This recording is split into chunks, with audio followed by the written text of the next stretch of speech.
Welcome to Lifesaver Academy in Physician Hub.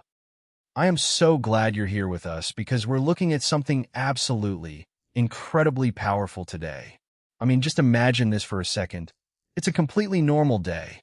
You're going about your normal routine, and suddenly the unthinkable happens. Someone collapses right near you. They aren't responding.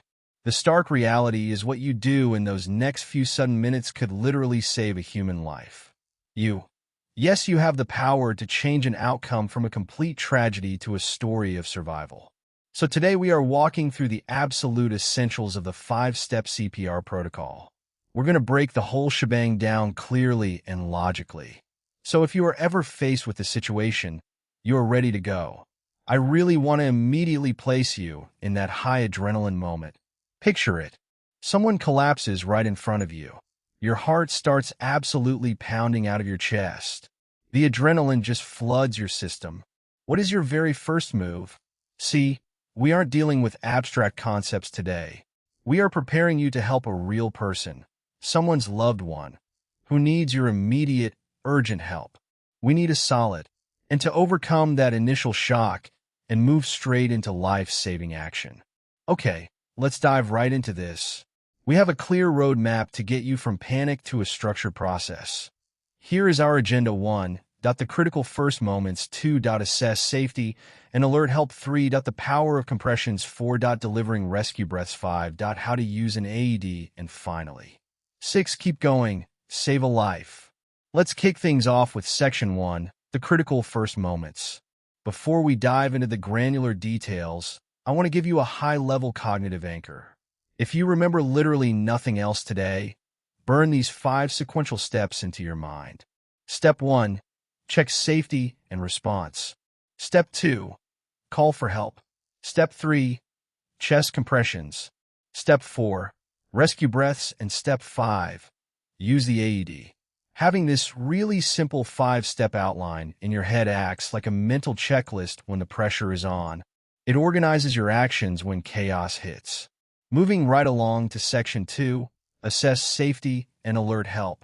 Now, what's really interesting here is that your absolute first instinct might be to just dive right in and grab the person. But hold on a second. You must establish situational awareness first. Check the scene and the person for safety. You can't help someone if you become a victim yourself, right? Once you know it's totally safe, then you move in. You tap their shoulders firmly and shout loudly. Are you okay? You are desperately looking for any sign of life. If there is absolutely no response, well, that is your trigger. You have to act quickly. This brings us to a massively important tactic. You need to call emergency services. And here is the real game changer, put your phone on speaker. By putting the dispatcher on speakerphone, you keep your hands completely free to start helping the person, all while a professional literally guides you through the process in real time. At the exact same time, you need to point to someone nearby and explicitly ask them to bring external defibrillator. An AED. Don't just yell vaguely into the crowd. Look at someone, point, and direct them specifically to go get that device. This brings us to Section 3, the power of compressions. Okay, we are getting into the exact physical mechanics now. You need to place the heel of one hand directly in the center of the person's chest, right on the breastbone. You take your other hand and place it right on top, lacing your fingers if that helps you keep the pressure isolated on the heel of your hand. Your posture really matters here. You're going to push hard and fast, but just as important as that downward push is what happens right after. You must allow the chest to fully recoil after each compression. That means taking your weight completely off the chest so it can spring back up. So the crucial point is this specific metric, 5 to 6 centimeters. That is actually quite deep. It requires real body weight. You might be wondering why so deep. Well, because you are literally squeezing the heart against the spine to manually pump blood to their brain. You really have to press with serious intention. And the second number you need for sure is 102120. This is your pace. You need to deliver 100 to 120 compressions per minute. This is not a slow, casual press. It is a fast, highly demanding pace. If you need a mental metronome to help you out, just think of the beat to the Bee Gees' Staying Alive. It's actually the exact right tempo to keep that vital oxygen flowing through the body. Let's transition over to section 4, delivering rescue breaths. Now, it's really important to know right up front that this step is primarily for those who are trained and willing to do so. But this brilliantly illustrates the vital formula you need to follow: a strict ratio of 30 chest compressions to 2 rescue breaths. So you do your 30 hard and fast compressions. Then you pause to give 2 breaths.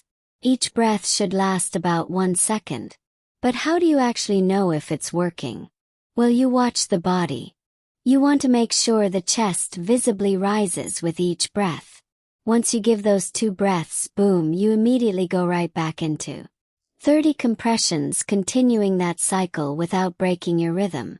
Next up is section 5, how to use an AED. Let's move to and see how this incredible device builds your capability on the scene. It's a total game changer. As soon as that ad arrives, use it. The very first step is honestly the simplest. Just turn it on. I want to completely demystify this machine for you right now.